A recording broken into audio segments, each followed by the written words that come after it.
Here lies the death of a good joke, because our babysitter had to come in, censor, and kill it.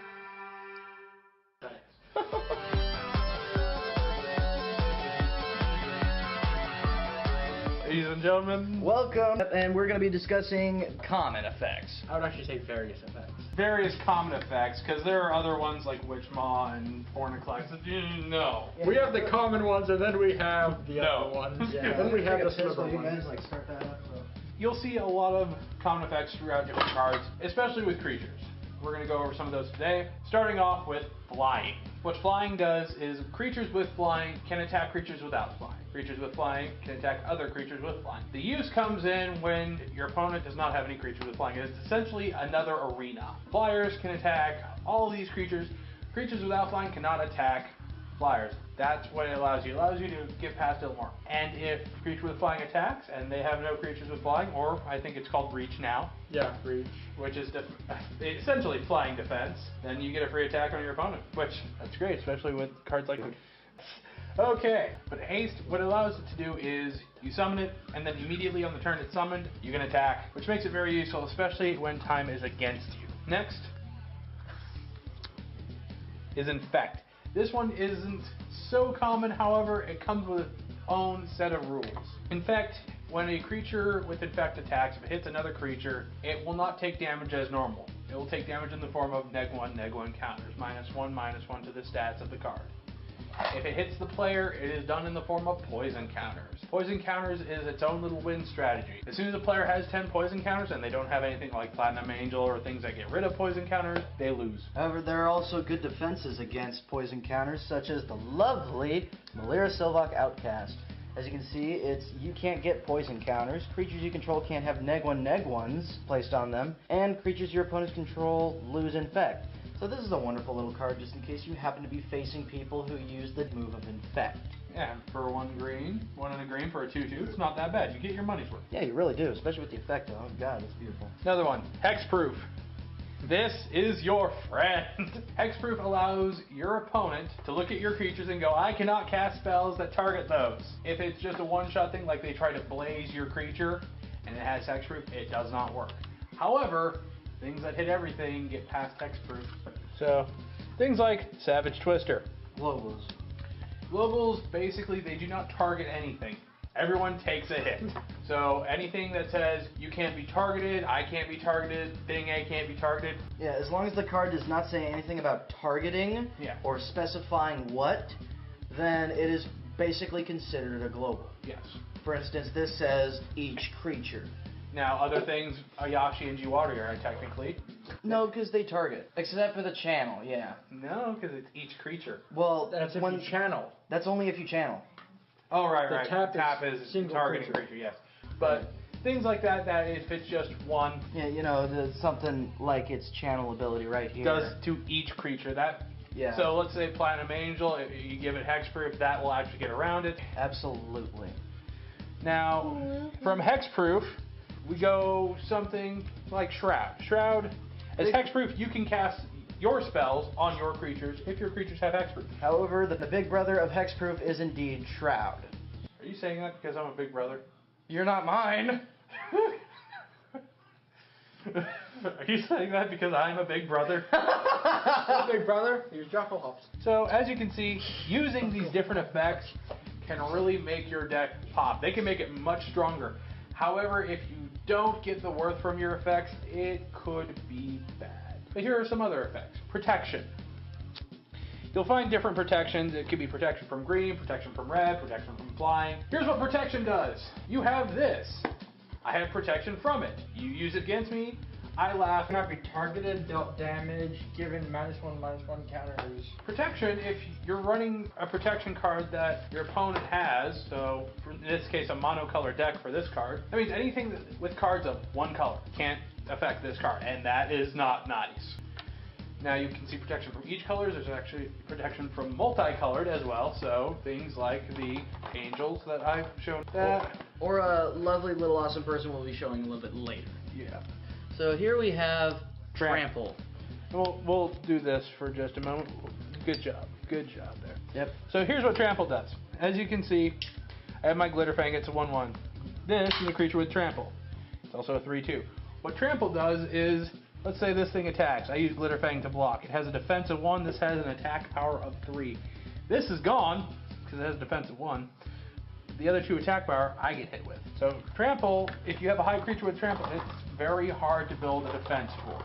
Yeah. You essentially have to have one big defender, and he has to be stronger than your attack. Or you have to have a lot of creatures to cover every single last bit of the attack power. Or just nuke him. Yeah. Any of these really So work. trample, it's a very common effect, especially in green. You will find a lot of trample in green decks. Oh yeah. Trample is green's friend. So big creatures, trample. So if you're running big creatures, trample can also be your friend. Well, on that idea of trample and big creatures, we have creatures such as Vorinclex. Not always the best example of common effects because of its other beautiful little mana manipulators, but the whole idea is it is a big creature. It's a 7/6 and it has trample. A lot of regular creatures will not be able to block all of that unless you build them up. Thank you. We'll just kind of go, whee! So, next, we're going to go over some things. If you're running theme decks, one theme you could be running, slivers. Which is probably... Caution, only run this deck if you don't want to have friends anymore. Yeah, now, in Magic, there are certain themes. Slivers are one of them. The others are vampires, spirits. Werewolves, artifacts. Yeah, it's just something with multiple creature types in common throughout the deck. And slivers is a very, very big one because all slivers have the effect all slivers have, or under some conditions, all slivers you control. So essentially all slivers will have the abilities of all slivers that are on the field. Which is bad early game, but late game it's a bit Nightmarish. no. Global that immediately. It's like, I kill everything. Good day, sir. Good day. So slivers, they help each other on the field. Spirits, They kind of do everything. They a do little bit of everything. They do a little bit of everything. They don't have as much of helping each other on the field as, say, slivers. You can make a deck that does that, no doubt. However, with the spirits comes soulshift. Now, this isn't actually a spirit. This is a human druid, but it works with the spirits because of soulshift 7. If you see a spirit deck and it is not running soulshift, Backhand that person. no, because I wouldn't say backhand, because what soulshift does is it allows you to pull cards from the graveyard, things that have already gone, for free, as long as they're spirits with a converted mana cost of, in this case, 7 or less. So I would say kind of backhand them with soul shift. Yes, you backhand them with soulshift. Soulshift is very useful, especially after a big spirit's gone to the graveyard. You can pull them back and then play them again. Yeah, the catch with this one is after, say, a board wipe. Since it leaves the field, that's when it activates. Which then it goes into the game of, do you want to kill it and I get something back, or, well, usually. No, I equipped it with indestructibility. Yeah. Then block every turn. Now, as we're going to go on, you'll find cards that have the ability to give your cards more abilities. Such as this lovely little planeswalker by the name of Domri Raid. Let's just kind of zoom in on that wonderful idea of giving something a lot. You will also cover a lot of the abilities, so streamlining this whole thing. Yeah, Domri Raid, for his final ability, you get an emblem. An emblem that says all your creatures get Double strike, trample, hexproof, and haste. Now, double strike, as well as first strike, we didn't go over yet. Normal attacks, they meet each other. Creatures with first strike, it's just that. They have their combat before the other one, before the normal combat phase. Double strike, the creature does the first strike combat and the normal strike combat. So, you can do damage, kill the creature, and then swing again, do damage. I believe. No. Yeah, no, they eroded it so that if it's blocked, it blocks all the damage anyway. Oh, So right. if it's Well, double however, strikes. with something like this where it also gives it trample, that would be the case where all the rest of that damage suddenly goes over. So, double strike and trample. But also, we're referencing errata. Errata is rules and rulings that have been made by the people of Magic the Gathering, which you can find on Gatherer. You can just look up Magic the Gathering, Gatherer, and you'll come to a program where We'll have a link to it. we'll have a Link in the description. Link in the description. Yeah, there we go. However, keep in mind that we are also the kind of people who have found that the errata hasn't explained everything. Yeah, errata, if you go to law school, errata can be your friend and your enemy. With other cards that can give you multiple effects. This will also go over things of legendary. Akroma's Memorial. Creatures you control get all that noise. Vigilance is, it allows you to... When your creature attacks, they tap, but when they have vigilance, they don't tap when they attack, so they can still block or use tap abilities or do whatever they want. Yeah. Yes. So, and it's a legendary, which some cards will make everything legendary or certain things legendary, like so. Legendaries are items where you can only have one copy of that card on the field. If there's multiple ones, everything's they're gone. all gone. Yeah. Yeah, they're all gone. All copies of that card are gone. They have a tendency to kill each other because they are very, very jealous. Now, Very territorial. Yes. if you have different legendaries, they can be on the field at the same time. Case in point, if you were to have this on the field, if you have two of these, they're both destroyed. But you can have both of these on the field because they're legendary, but they're different cards. There you go. Good explanation. Boom. Done. So, Alrighty. no, landwalk. That's landwalk. That's Right, set landwalk. and landwalk. So landwalk is almost like a preemptive strike of an effect. Sort of. It gives your creature unblockable under certain conditions. Yes, and I say preemptive strike because it depends on the deck you're facing. Like with this one, if you're facing a blue deck that doesn't have any swamps, then it wouldn't be unblockable. Unless, of course, you were actually playing a black deck that made other people's land swamps, which do exist. If your opponent controls a land of the type that the landwalk specifies, so this says swamp walk. If your opponent controls a swamp, he is unblockable. I believe there's also a legendary landwalk. Legendary landwalk, non-basic landwalk. So non-basic would be things like the gates, really anything else except for the 5 basic lands. Yeah, Yeah. if it's not the regular 5 basic lands, such as a Forest, plains, island, mountain, swamp. for the most part, they'll all have that. Yeah. Now, another nasty little effect, populate. There will be cards you will get that allow you to get creature tokens. They're essentially just your grunt troops. Yeah, for the most part, creature tokens are cannon fodder. There are some cases where they are big creatures, but they're not that often. Yeah, most of mine run 3/3s, which that is higher than most, but not the biggest. Yeah. Populate, every time a populate effect is activated, you have different kinds of tokens. Each one gets another one. Well, you populate one of them. Oh, doubling season. That's what I was thinking. Yeah, you were thinking of doubling season, which makes that like all the more powerful. Yeah, I do apologize. It's just, with my deck, it is an avalanche theory. Sums your messages and SCPs to dwarf it. Should we? Oh, yeah. I guess that would be another. Good Now one. you'll find other creatures with special effects. Vornaclex is one of them. Shieldred has a couple.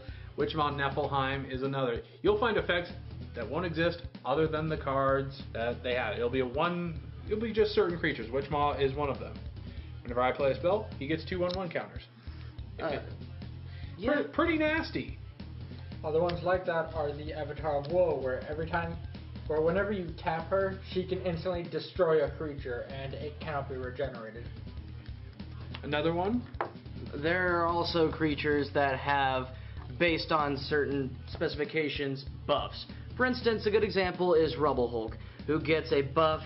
I wouldn't say. His stats are dependent sorry. on. Yeah, His stats are dependent on the equal number of lands that you control. There are other ones that have this sort of case, like say Nightmare, which does it based off of the number of swamps you control.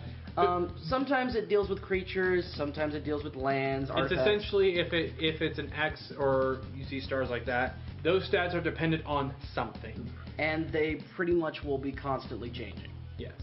Now there will be some cards.